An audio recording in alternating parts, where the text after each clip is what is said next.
Et puis tout d'un coup, t'as l'angoisse. Ah ouais, faut les vendre. Faut les vendre maintenant. Tu vois, faut que les gens adhèrent au concept, aux valeurs, etc.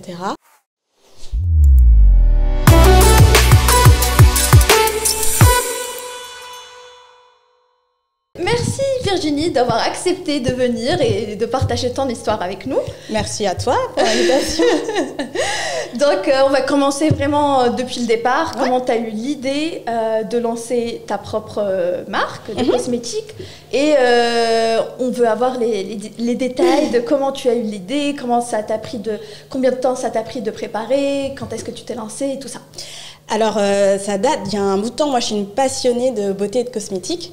J'ai eu un blog beauté, enfin, je l'ai toujours depuis plus de 15 ans, à l'époque où tu recevais un communiqué de presse, t'appelais ta mère, tu disais « Ah, j'ai reçu un communiqué de presse de Caudalie, c'est super !» et tout ça. Donc, il n'y avait pas d'OP sponsor, rien.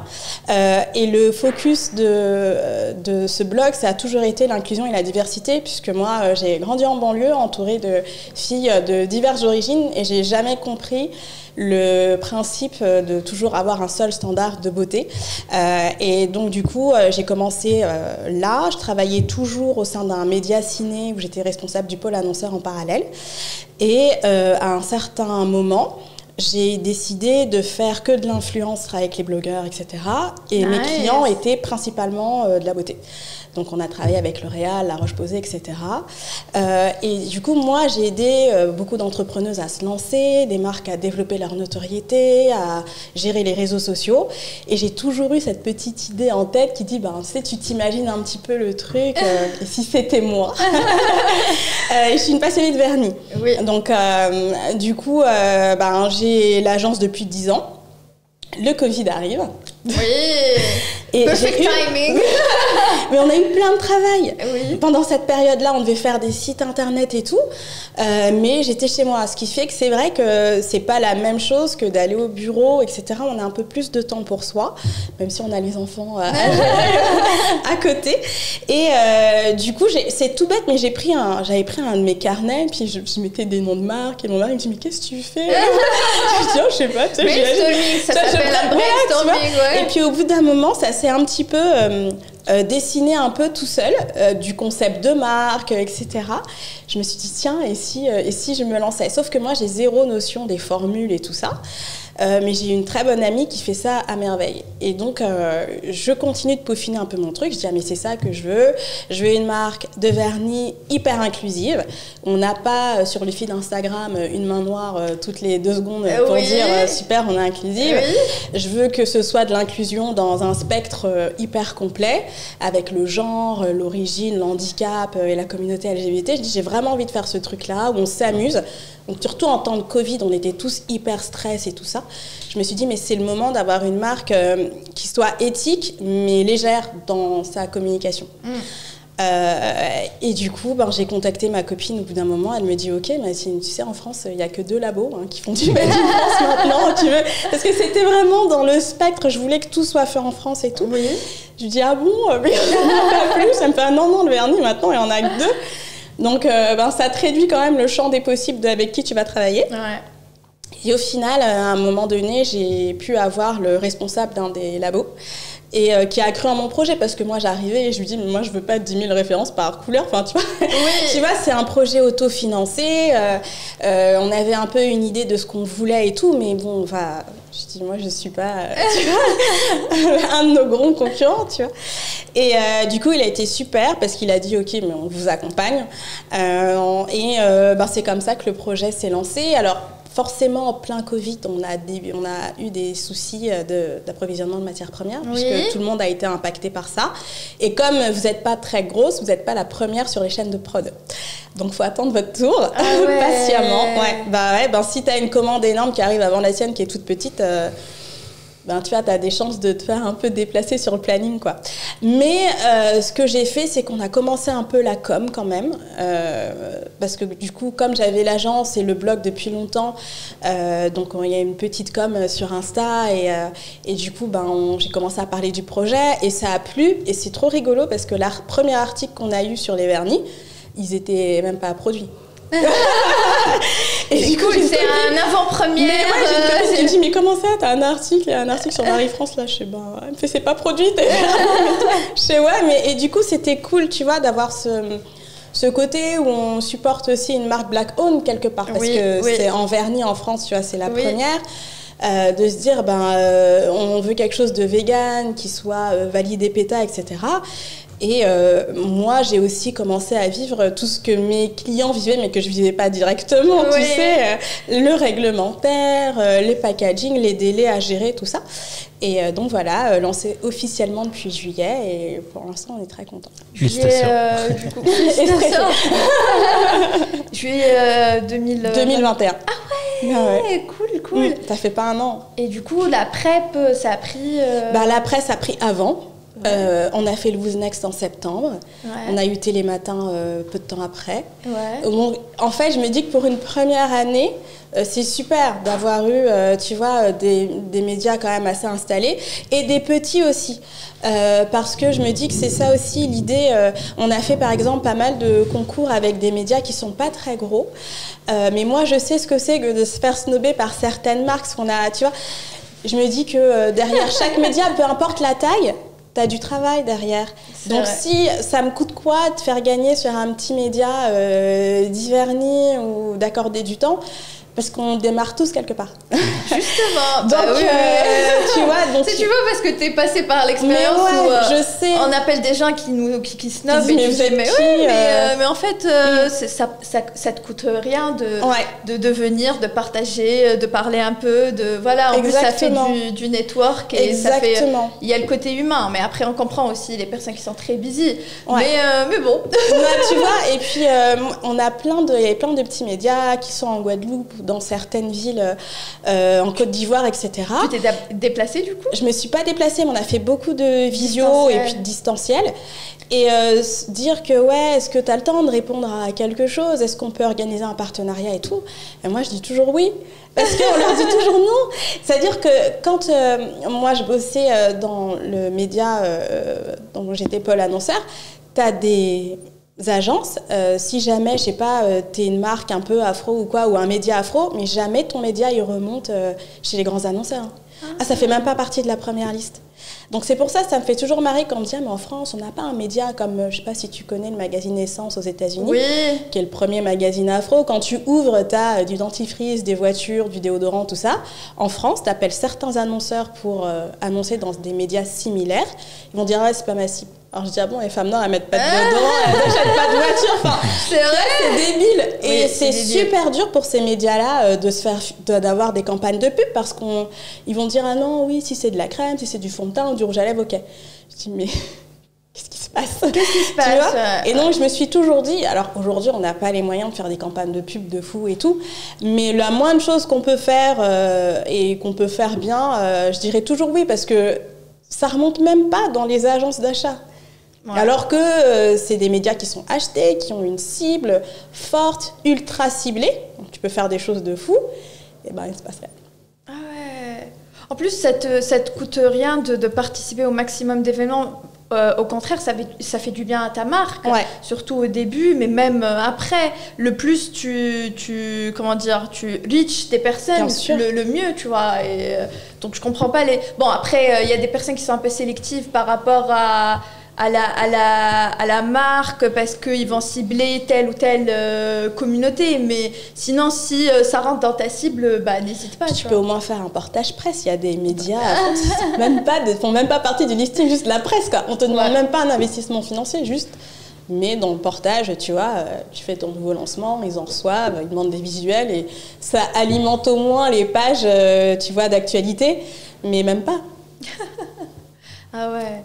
Sinon, par rapport aux produits, t'as pris du temps pour réfléchir aux couleurs que tu veux lancer au début. T'as commencé par une seule ou plusieurs, ou un premier package, ou comment t'as fait en fait pour... Alors pour les couleurs, étant fan de vernis, je voulais absolument un pailleté. C'est vrai, j'ai vu en fait. Les canons. C'est pour la partie nail art ou pour Alors tu peux juste le mettre comme ça, comme seul, ou c'est vrai que les gens l'utilisent beaucoup en nail art, il n'y a que moi qui l'utilise en mode tout le temps, partout. Et après, en fait, il y a des incontournables. Et ensuite, tu as certaines ambiances et surtout, tu as les couleurs qui sont les couleurs de l'année. Et puis, tu peux aussi t'inspirer de la mode. Beaucoup, moi, j'adore les Fashion Week. Donc, on a toujours un peu des idées. Tu as toujours des couleurs tendances, des couleurs de la saison qui reviennent. Donc, ensuite, on choisit en fonction de ça. Donc, les premiers, on est parti avec 8 couleurs. Donc, dedans, tu as des classiques comme le bordeaux, le rouge. Ils sont des classiques, le nude et tout ça. Et puis après, tu as des couleurs un petit peu plus... bold. Voilà. Le fuchsia, le bleu ciel, tu vois, où les gens ont toujours un peu peur. Et puis, ils les essayent souvent, c'est marrant, dans les événements. Puis on fait, non, mais en fait, c'est pas mal. Oui. Mais c'est parce que je pense que... On n'ose pas, en fait. Voilà. On a pris l'habitude d'utiliser les produits dont on a déjà utilisé, on a l'habitude de faire, donc on ne sera pas déçu, on se dit... Si voilà, je prends un nude, je prends un rouge, il n'y a pas de risque. Il n'y a pas de risque. Il n'y a pas de risque. Après, les personnes qui prennent du risque, c'est quand tu proposes en événement, ben, se dit, ouais, non, mais en événement, il y a des gens, ils prennent quand même des nudes. C'est vrai? Bah ouais. C'est bizarre, hein? Ouais. Après moi, qu'est-ce que j'ai fait? Nude. Non, en fait, tu sais ce que j'allais tester, justement? Le noir, est-ce qu'il fait partie du premier package? Il est magnifique. Celui plutôt... tu l'as fait au début? Au début, ouais. C'est vrai? C'est là qu'on lance les nouvelles couleurs, là, elles sont en prod. Mais au début, et moi, le noir, je le trouve magnifique. Bah après, moi, je l'ai vu juste après. Moi, je me suis dit, j'aurais pu choisir celui-là. Mais après, on était en train de discuter, donc j'ai pas trop réfléchi. J'ai regardé, je connais cette couleur, mais ça aurait pu être une occasion de tester. Même le bleu ciel. Ouais. Mais enfin, après, il fait pas saison. C'est comme si on se prépare pour l'été en avance, en fait. C'est tout le temps l'été. Ouais, mais c'est bien quand il fait moche, tu vois, tu te donnes un coup de boost. C'est vrai que les couleurs, ça booste l'énergie. Ouais, c'est ce qu'on appelle la color thérapie. En fait. Justement, voilà, tu connais le sujet. Et justement, comment on s'habille, les couleurs qu'on choisit et tout ça, bah, ça affecte directement notre énergie et notre mood. Tout à fait. Est-ce que tu choisis les couleurs selon ton mood, du coup? Pour moi, en fonction, je sais que le rouge, ça va être hyper énergisant, dynamisant, c'est quelque chose de cool, tu vois. Ouais. Quand j'ai besoin de me donner un peu de courage, je mets des paillettes. C'est bien, les paillettes sont là pour booster un petit peu. Après, pour les choses un peu plus casual et tout ça, je vais mettre le nude. Et puis, après, quand j'ai envie d'un mood un peu plus rock ou autre, je vais mettre le noir. Ouais, tu vois. Je dois tester le noir. Je repasserai un jour. Oui, après, il y a 2 ou 3 personnes après moi qui ont testé le noir et du coup, j'étais un peu jalouse, tu vois, et c'était trop tard. Je peux pas refaire, mais bon. Si on revient au début, le moment où tu as décidé de partir dans l'aventure d'entrepreneuriat, c'était quoi les critères que... Au tout début, donc quand j'ai quitté mon CDI et qu'on m'a dit t'es folle, tu fais le festival de Cannes tous les ans, qu'est-ce qui t'arrive Mais justement, c'était quoi les checkbox que tu avais en tête pour pouvoir se dire que c'est bon, je peux quitter mon CDI et me lancer? J'avais le blog, je commençais à avoir financièrement, c'était cool au niveau du blog.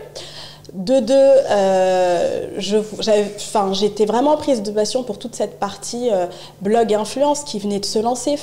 C'était tout nouveau, donc je trouvais que c'était hyper challengeant. J'avais 30 ans, et j'étais enceinte. Ouais. Et je voyais mes collègues qui avaient des enfants. En fait, ça m'a stressée de ouf. 18h, tu as un brief d'une grande marque qui arrive à 400 000 et ton boss, il te dit « mais tu pars pas du bureau tant que le brief, il est pas fait ». Tu as la crèche qui appelle, fait « mais vous êtes où ? Il faut venir chercher votre enfant ». Ton mari, il dit « je suis dans les embouteillages ». Tu vois, et je me suis dit « mais quelle vie on va gérer là, après ?» Tu vois, dans le speed. Et je me dis « mais qu'est-ce qu'on fait après ?» Et je me dis « mais il faut que tu sois maître de ton emploi du temps ». Et je me dis, mais je me vois mal dire à mon boss, mais il faut que je parte avant, mais le petit est malade, et c'est les premiers temps. Et là, je commençais à avoir ma gynéco, et je dis, mais c'est combien de temps déjà le congé mat? Elle me fait, mais il faut que vous y retourniez, genre 3 mois, même pas. Je dis, mais attends, mais c'est tout petit. 3 mois, je réalise même pas, il n'est pas encore... J'ai pas le temps et tout. Et je commençais un peu à stresser, et j'envoie, tu connais peut-être Absat aussi? je l'avais interviewée, à l'époque, elle avait des salons de coiffure uniquement, et je l'avais interviewée. C'était la première femme noire qui faisait un multi-concept en espace beauté, tout ça. J'avais interviewé plusieurs fois sur le blog. Et un jour, je lui envoie un message sur Facebook, mais ça s'est vraiment fait comme ça. Et je lui dis, écoute, Absa, je pense que je vais tenter de me lancer dans l'entrepreneuriat. Si tu connais des gens qui recherchent quelqu'un pour animer les réseaux sociaux et faire des relations blogueurs, dis-moi. Elle me répond, mais texto, écoute Vivi, il faut absolument qu'on se voit la semaine prochaine. Je sais what? Donc on se voit. Et elle me dit, mais on bosse quoi. Elle a signé, j'avais même pas la structure de la boîte. J'étais là avec mon mari, je t'attends le devis et tout ça, machin et tout. Et ça a commencé comme ça. J'avais pas encore accouché, j'étais pas encore en congé mat, et j'avais déjà un premier contrat. Et j'avais parlé à une amie. Et elle me dit, attends, je vais regarder, elle était journaliste dans les marques que je connais, elles ont peut-être besoin et tout. Et elle me dit, ah ben tiens, il y a Diouda qui veut que tu le rappelles. Diouda, c'est le premier site de la beauté, c'est une espèce de Sephora, mais que pour les peaux noires. Donc c'était à l'époque même, tu sais, ils faisaient comme les créateurs de beauté où tu recevais les catalogues dans la boîte aux lettres, et que ça a des années. Et donc j'envoie un mail à la fondatrice, on s'appelle, et elle me signe un contrat. Et je dis à mon mari, non, j'ai plus le choix. Je dois m'y mettre à temps plein, là. Et donc, du coup, j'ai fait une rupture conventionnelle. Je suis partie donc en congé mat. Et puis, j'avais 2 clients déjà. Et puis, ça s'est lancé comme ça. Et le truc, c'est qu'on a eu toutes nos places de crèche refusées. Et puis à mon mari, je suis attends. Parce qu'il faut quand même, tu vois, je comptais pas le mettre tout le temps. Tu vois, je me suis dit, je le mets 2-3 jours par semaine et tout, mais le reste du temps, je le garde avec moi pour justement gérer mon temps et tout ça. Et ma mère m'appelle et elle me dit, écoute, ma boîte ferme. Je vais te le garder et tout ça.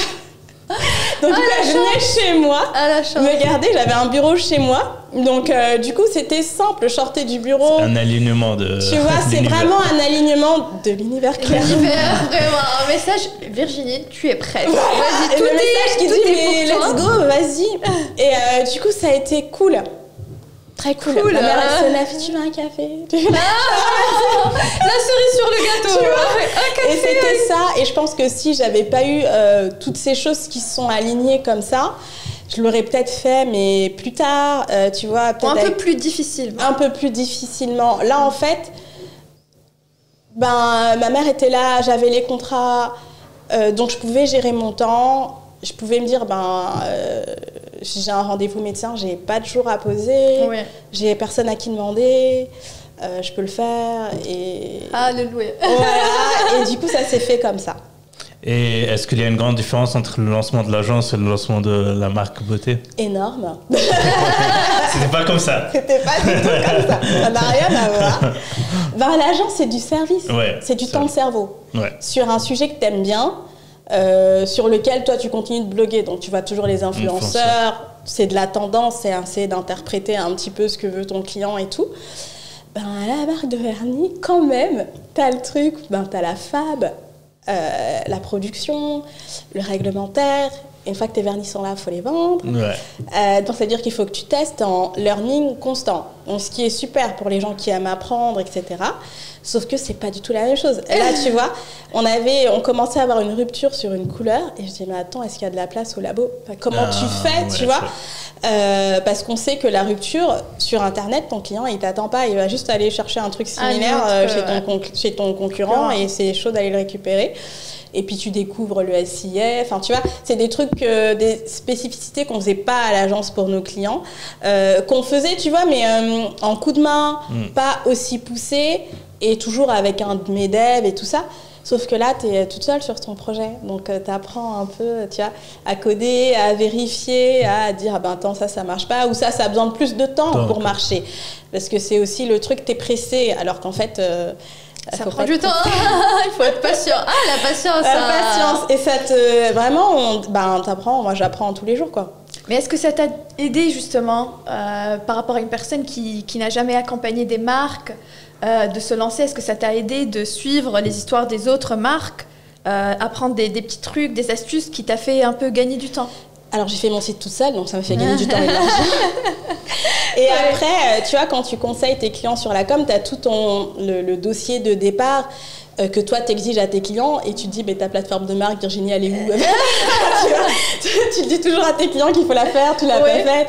Tu vois, ton dossier de presse, tu le fais, ton communiqué, tu peux gérer tes visuels, tu connais déjà des influenceurs, donc ta semaine de lancement, ceux que tu connais bien te font des stories et t'es genre trop contente, tu vois les premiers achats, bon t'as tes tantes, ta mère et tout. C'est la famille, c'est le premier support, les amis. Et puis après t'as d'autres personnes que tu connais aussi, mais je te dis mais c'est fou.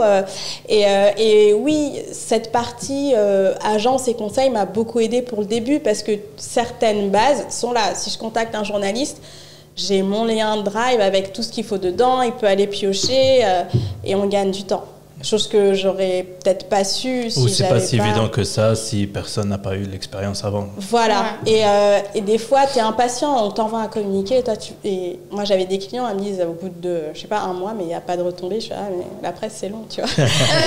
Et quand c'est toi qui envoie et qui attend. Quand c'est toi, t'attends et tu dis, mais Vivi, c'est la presse, c'est long. Donc, bon. C'est super cool. Tout à l'heure, tu as évoqué rupture de stock. Comment on gère rupture? Comment gérer le stress, justement? Tu dors pas forcément. Et c'est rigolo parce que quand tu as ton agence, tu dors pas non plus. Tu sais, tu as le coup de fil de ton client qui dit ouais, faut qu'on parle sur... Et là, c'est pas le coup de fil de ton client, mais c'est toi qui t'aperçois que justement la rupture, c'est un peu tendu. Tu appelles très gentiment ton labo en disant voilà, je suis en rupture, comment est-ce qu'on peut faire, comment est-ce qu'on peut caler. Donc on a réussi in extremis du coup à ne pas l'être. Mais tu vois, mon mari est parti chercher les vernis, il est revenu, on a fait la logistique et tout. Mais c'est vrai que c'est une phase de stress, c'est un autre stress quand c'est ta marque, voilà, que quand c'est l'agence. C'est hyper bizarre, l'agence, au bout de 10 ans, je sais pas, on perd un client, c'est toujours très dramatique. Au bout des années, tu arrives un petit peu à relativiser, même si tu as peur, tu sais, bon écoute, on y va. Les vernis, t'es en rupture, tu peux pas dire bon écoute, je perds le client. Et donc c'est vrai que c'est d'autres choses. Donc moi ça m'oblige à surveiller d'autres paramètres, mais j'apprends aussi. Tu vois, moi là je m'aperçois par exemple que c'est vraiment la limite pour les nouvelles couleurs. Tu vois, je me dis que pour les nouvelles prods, il faut qu'elles soient plus proches. Mais je ne pouvais pas le savoir avant. Pareil, des fois tu fais tes briefs et puis ce que tu reçois, c'est pas vraiment ça. Donc tu sais qu'il faut rajouter d'autres choses avec tes prestataires, etc. pour être plus de détails, pour éviter justement certains écueils de réception où tu te dis mince, il manque un truc, tu vois. Donc j'apprends vraiment... tous les jours. C'est cool. Et du coup, par exemple, pour la formulation, pour le choix des ingrédients, est-ce que tu es rentré un peu en détail dessus ou est-ce que c'était plutôt des packages Alors, j'avais un listing dans le labo, d'ingrédients que je ne voulais pas. C'était vraiment le truc, et d'ingrédients que je voulais. Et il y a un moment donné, on a dû faire... Tu vois, tu as des compromis. En fait, tu es face à ton produit idéal. Et puis après, tu es face à la réalité du marché. Et donc, tu dis, mais du coup, je baisse mon truc, tu vois, ou tu découvres des nouvelles études. Et ce que tu pensais être la formule de vernis super géniale, en fait, il s'avère qu'elle a un impact de taré sur l'environnement. Mais toi, tu dis que je vais réduire mon impact environnemental. Et ça veut dire qu'il va falloir l'expliquer au grand public, ce choix. Ton labo qui dit, ah ouais, mais nous, cet ingrédient que tu as choisi, on n'a pas comme ça. Tu vois, et donc, du coup, on a au final... eu cette formule qui a des... je voulais que ce soit facile à appliquer, que ça sèche rapidement. Je voulais qu'il y ait 10 ingrédients qu'il n'ait absolument pas. Donc, c'est la formule Ten Free. Donc, on est bon là-dessus. D'accord. Et je voulais qu'il y ait de l'huile de ricin. On est bon là-dessus. Mais il y a d'autres choses que je voulais, qu'on n'a pas pu, ou je me suis aperçue que ça n'avait pas de sens. Et du coup, c'est vrai qu'après, je bosse dans les cosmétiques. Je sais qu'il y a une partie marketing, discours, et qu'il y a une partie réalité. Comme quand on a une crème bio, en fait, c'est un pourcentage des ingrédients de ta crème qui sont bio. Ta crème n'est pas 100% bio.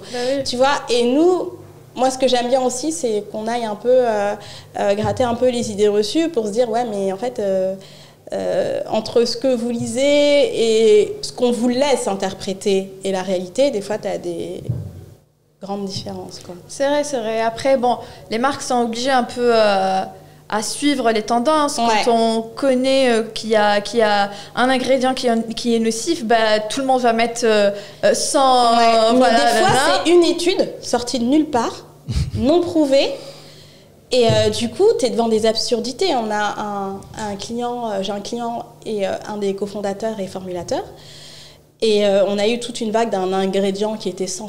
Il fait, mais ça a zéro sens. On le remplace par quelque chose qui est plus allergène, qui est plus dangereux, juste parce qu'une étude a décidé que, alors que, tu vois. Et là, ils sont en train d'y revenir. Enfin, c'est tout le truc de se dire... Après, c'est le monde qui a changé. Avant, on prenait des produits, no questions asked, et voilà, ça fait des années c'était comme ça. Et dernièrement, il y a cette awareness, on va dire. Les gens commencent à regarder ce qu'ils mangent parce qu'ils ont remarqué que ça affecte leur peau, et ce qu'ils utilisent comme produit, etc. Donc, ils sont un peu... voilà. Et du coup, il y a des personnes qui ont un peu... surfer la vague et sans rentrer dedans. Ah ouais, bah ça c'est nocif, ça c'est nocif. Bah, finalement, en fait, si on va partir sur ce qui est nocif, ce qui n'est pas, on va vivre dans une campagne avec des légumes que nous on cultive et tout ça. Et puis tout est en gros nocif. Justement, si tu me dis que finalement pour enlever un ingrédient, il faut le remplacer par un autre ingrédient qui est un peu plus nocif ou pareil, bah ça sert à rien dans ce cas. Ouais, mais c'est toute cette notion un peu de marketing de la peur, entre guillemets, et que moi j'ai trop envie d'instaurer pour la marque. Et du coup, c'est pour ça qu'on part sur des nail art faciles, fun, des couleurs qui changent un petit peu. Parce que c'est bon, l'environnement dans lequel on vit, je pense, est assez stressant. Bah oui.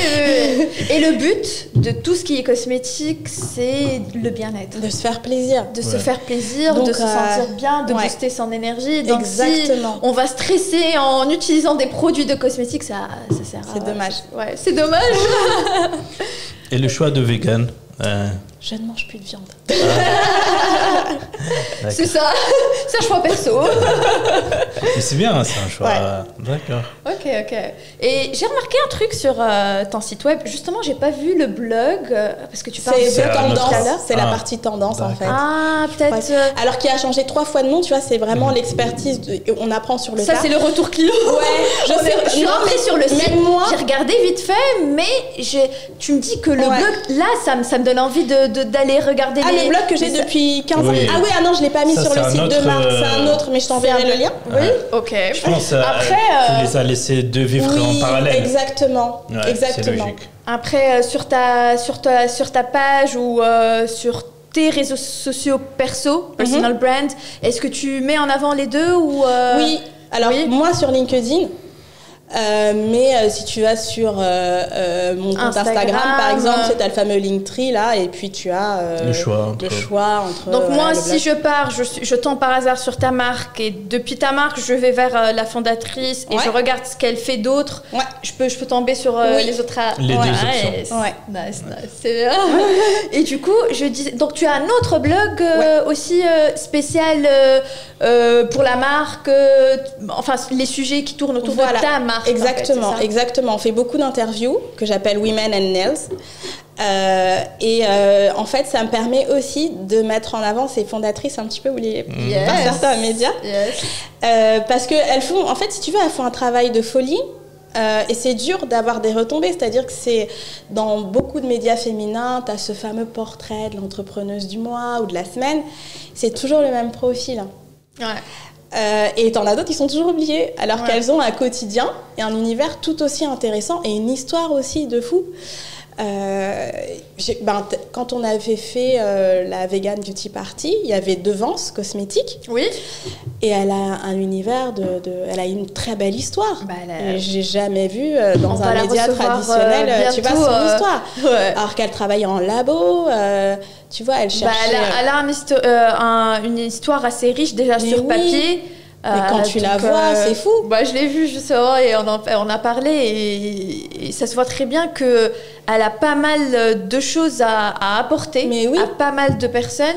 Et c'est juste que voilà, comme tu disais, il n'y a pas de visibilité sur un certain type de profil. Ouais, je dirais. Et du coup, même si on peut jouer qu'en référencement, parce que tu vois, j'ai pas une audience de folie, mais même en référencement, je trouve que c'est déjà bien de le faire.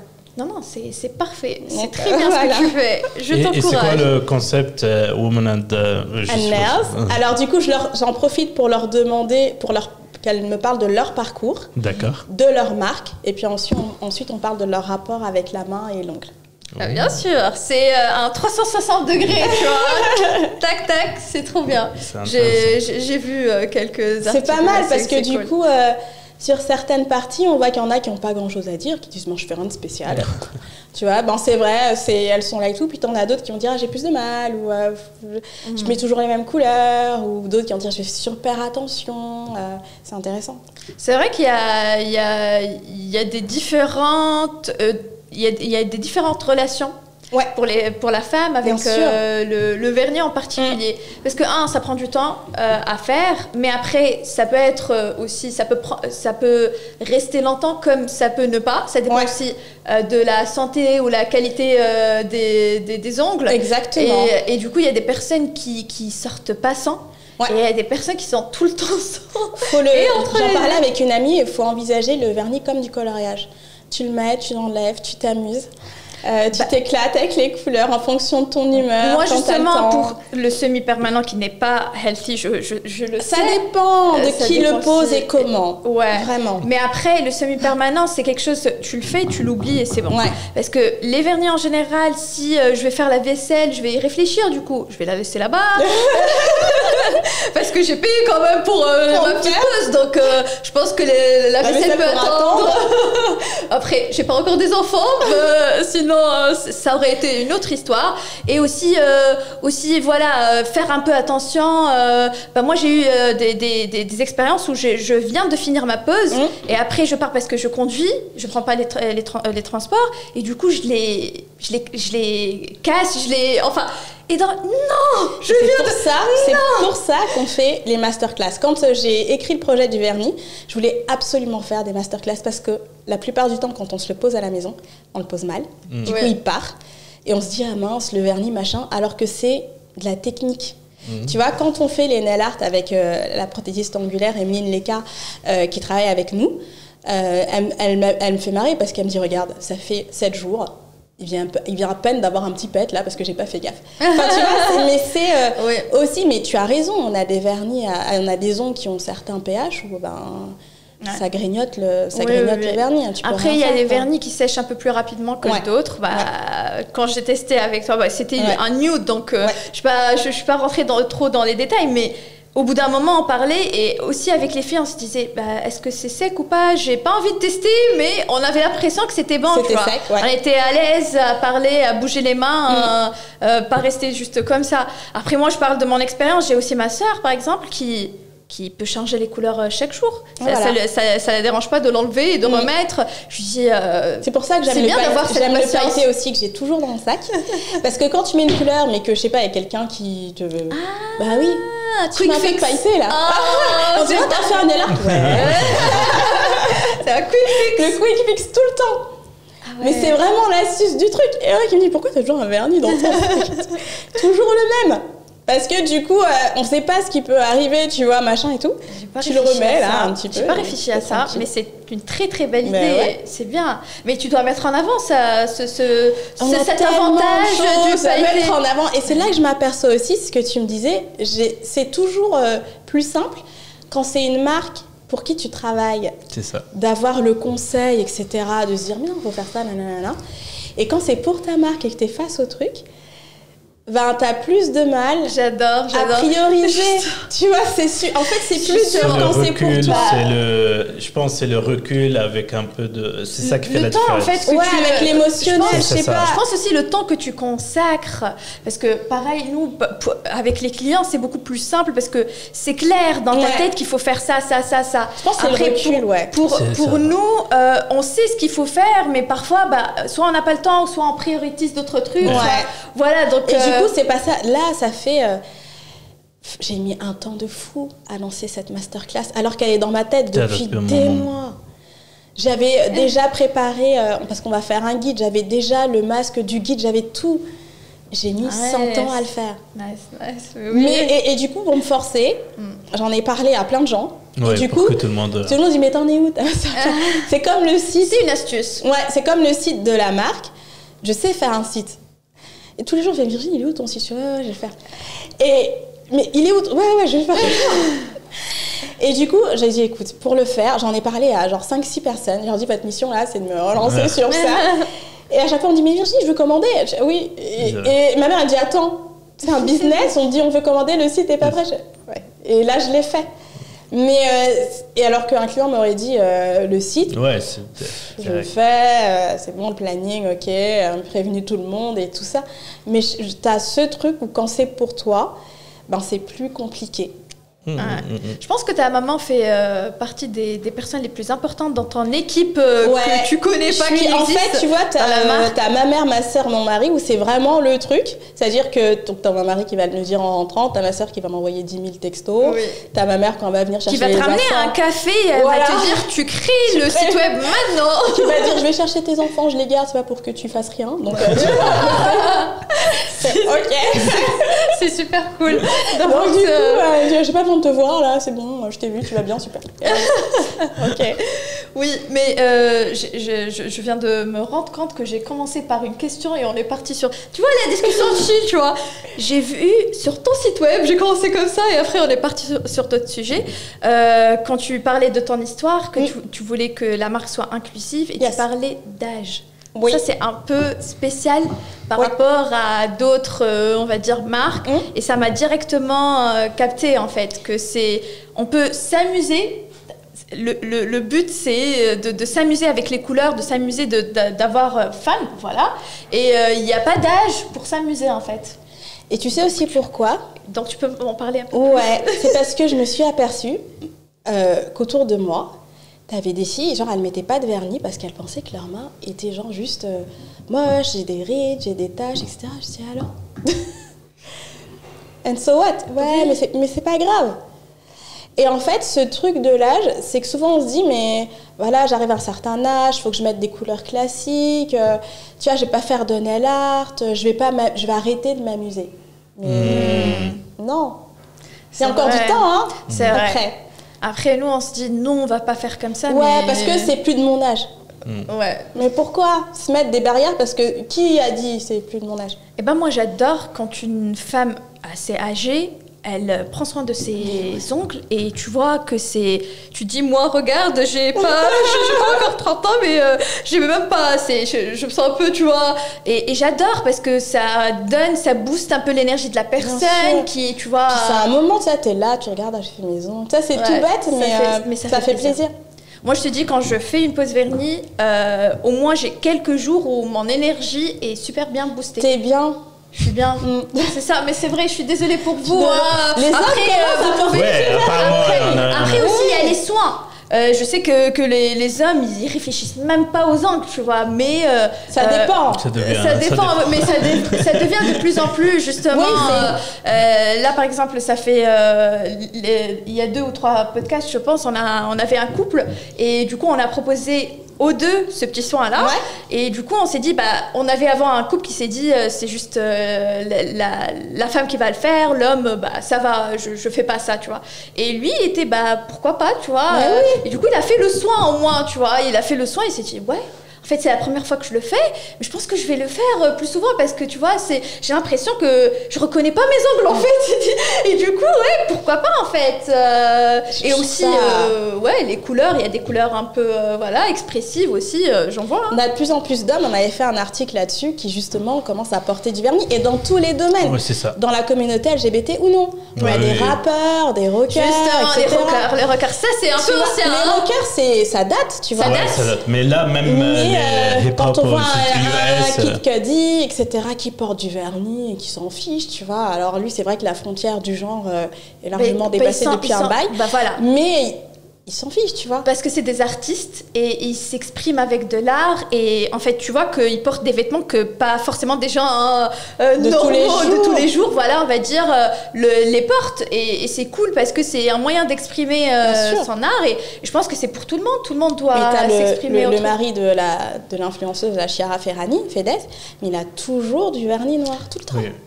Non, je pense que ça va partir au mainstream parce que vu la plupart de hip-hop aux US, ils commencent à faire. Oui.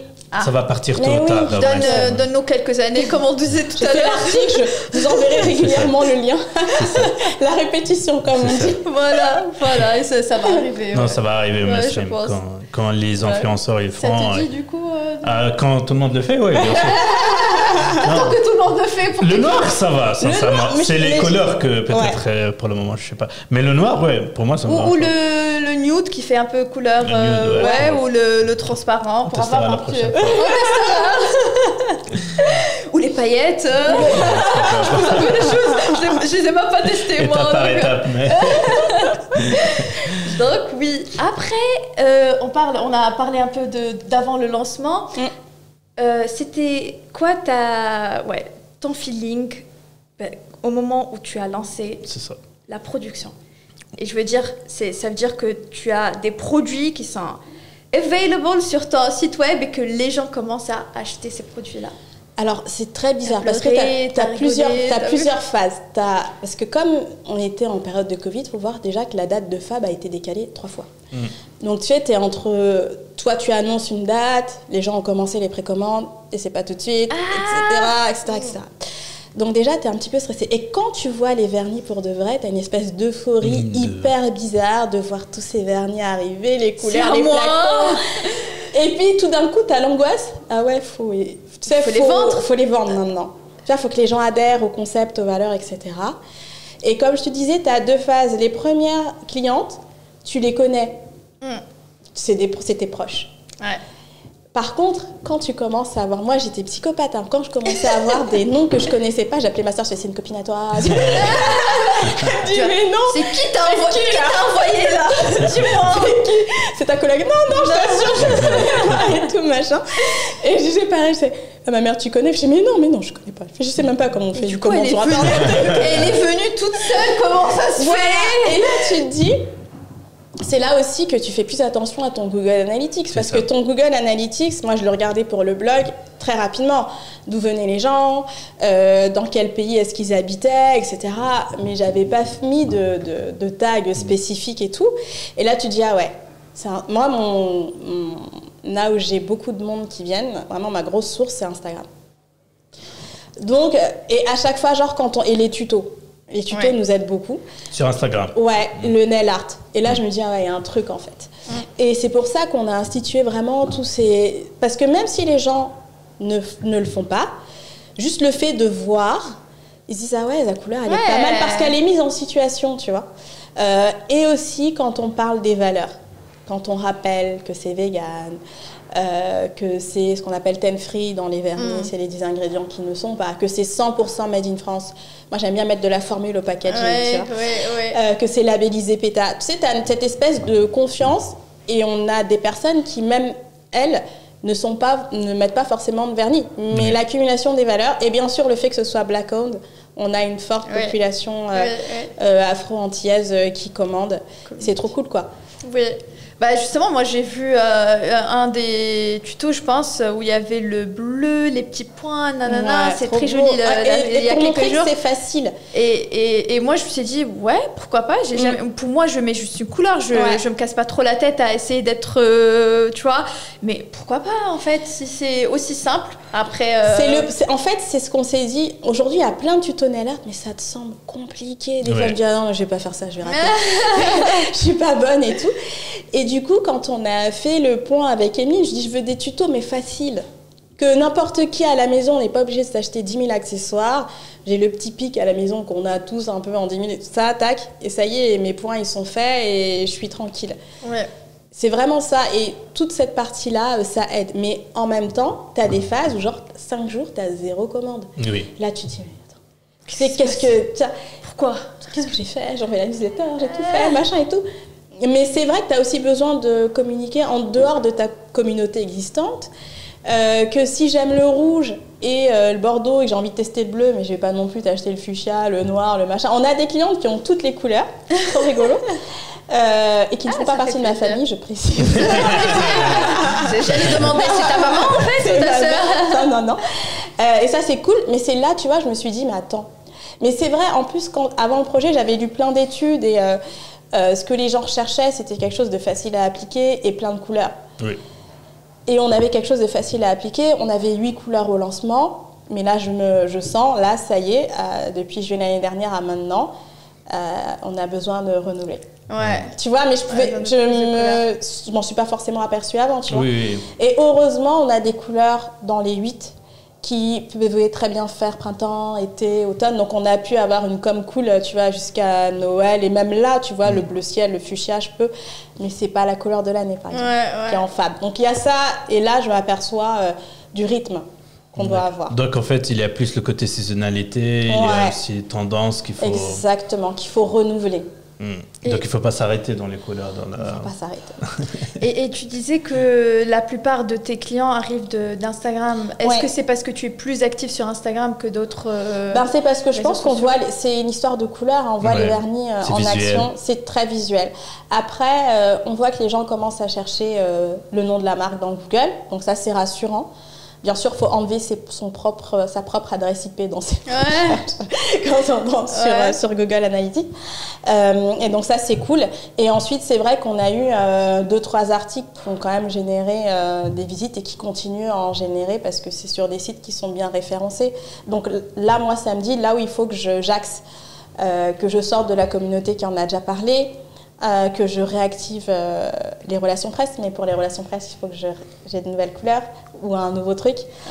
Tu vois, donc c'est tout ce que tu conseilles à tes clients, mais comme tu n'as pas forcément le recul et que tu es sur plein de sujets et que tu es encore seul, tu vois, à ce stade, que tu ne fais pas forcément comme tu le ferais pour ton client, où tu lui dis, tu as ton équipe, tu fais ça, et puis tu as 3 personnes qui...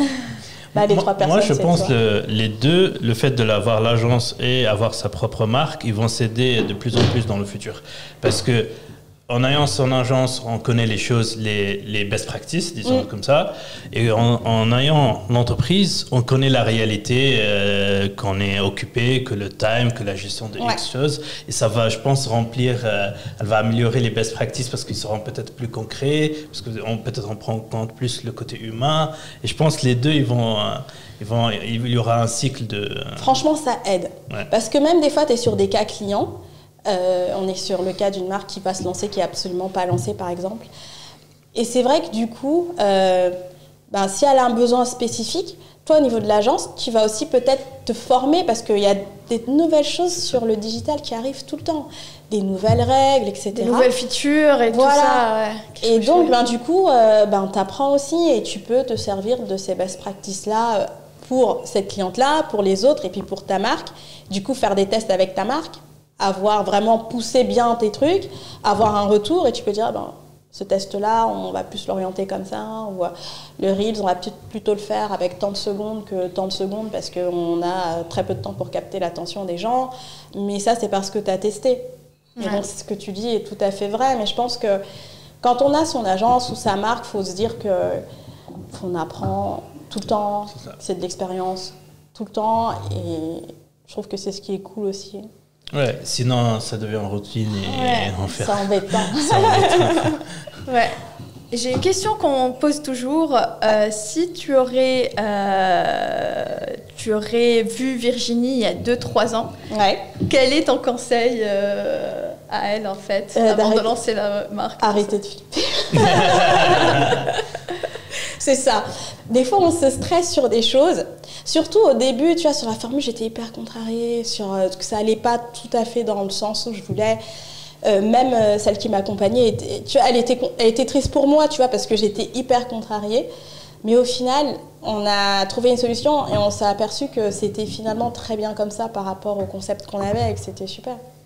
j'aurais dit d'arrêter de Très stresser. bon. Très bon. C'est très bon conseil. En tout cas, merci beaucoup Virginie. On aurait aimé Merci vraiment beaucoup. parler de plein d'autres sujets, mais on se reverra dans le futur. Une fois qu'on aurait de nouvelles choses, il y a toujours du nouveau. Et donc, ça fait plaisir d'avoir ton énergie aussi qui est super cool. Et j'espère que voilà. On se verra prochainement. Merci beaucoup. Avec plaisir, merci beaucoup.